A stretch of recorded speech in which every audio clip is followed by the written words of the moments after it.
Are you sick of living on land? Political unrest got you fearing World War III? Climate change got you down? Well, ocean levels are rising, and now's your chance to get Back to the ocean.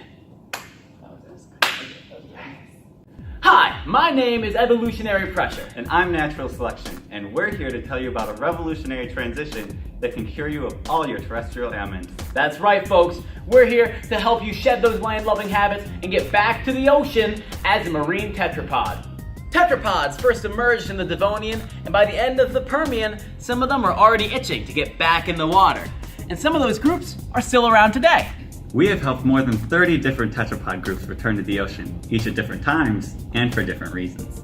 Here's a list of benefits we absolutely guarantee in returning to the ocean. 1, tons of free fish. 2, a dope, streamlined beach bod full with flippers and a tail. 3, you won't drown due to lack of oxygen because the surface will always be straight up.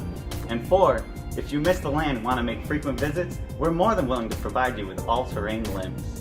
How about this? Are you a reptile? Yes? Well, if I got news you can't refuse. We want to direct your attention to this big open blue thing we like to call the ocean.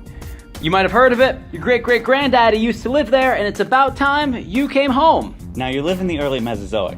Maybe you already know this, but 95% of all marine life has just died in the oceans. Competition is getting fierce on the land, and you don't want to be any part of it. So why not avoid it altogether and claim the ocean as your domain? You could be the next Poseidon. What's stopping you? Oh, but Mr. Evolutionary Pressure, I've been living on land forever. Can I really survive mostly underwater? Of course you can. Don't doubt what Papa Pressure has already done for you. Let's review your qualifications. 1, you're a reptile. That means your metabolism uses far less oxygen than mammals or insects. So why not prove you're the best by holding your breath beneath the waves? You come up for air once in a while and spend the rest of your time hunting, mating, whatever it is your scaly little heart desires.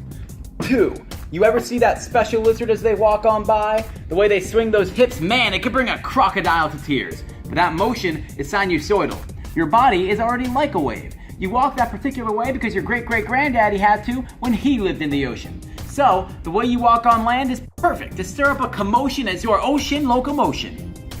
3, you lay eggs. That's excellent. You might be saying to me, hey Mr. Selection, I can't lay eggs in water without my precious little babies drowning, so I'm out. No ocean for this reptile. Well, hold your seahorses, because consider this. You can just lay your eggs in the sand or on a remote island or in a cave because you already breathe air. Then back to the water you go, knowing your kids will spawn right next to the big blue and plop on in safe and sound. That's not even your only option for having babies. Let us tell you about one of our success stories, ichthyosaurs. Look at this beauty. She's a lean, mean reptilian machine. Once the ichthyosaurs returned to the ocean, they liked it so much they never wanted to come back to land. So we quickly swapped out their forelimbs and hind limbs for flippers. Now they couldn't even go on land, much less lay their eggs there, so instead we let her begin giving live birth in shallow water so the cute little ichthyosaur babies could easily get their first breath of air. And Ichthy, my darling, what big eyes you have. She decided to move into water, so we gave her eyes so big she could see a mosquito sneezing from 10 miles away.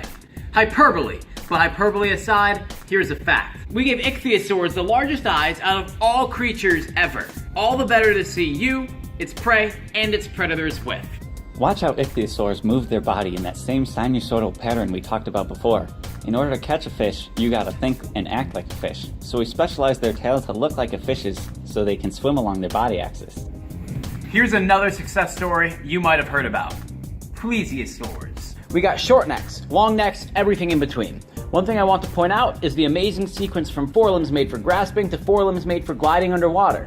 Now, most marine reptiles have relatively few bones in their flippers, as they like to swim more with their tail and body. While plesiosaurs were returning to their watery home, we made them hypermobile with an incredibly high density of bones in their limbs. This way, they could outmaneuver any fish they so wanted to. We'd like to take a moment of silence to commemorate several marine reptile species that lasted for millions of years before a freak asteroid accident took them away from us. These include the 2 we just mentioned, as well as the mosasaurs, placoderms, and nothosaurs.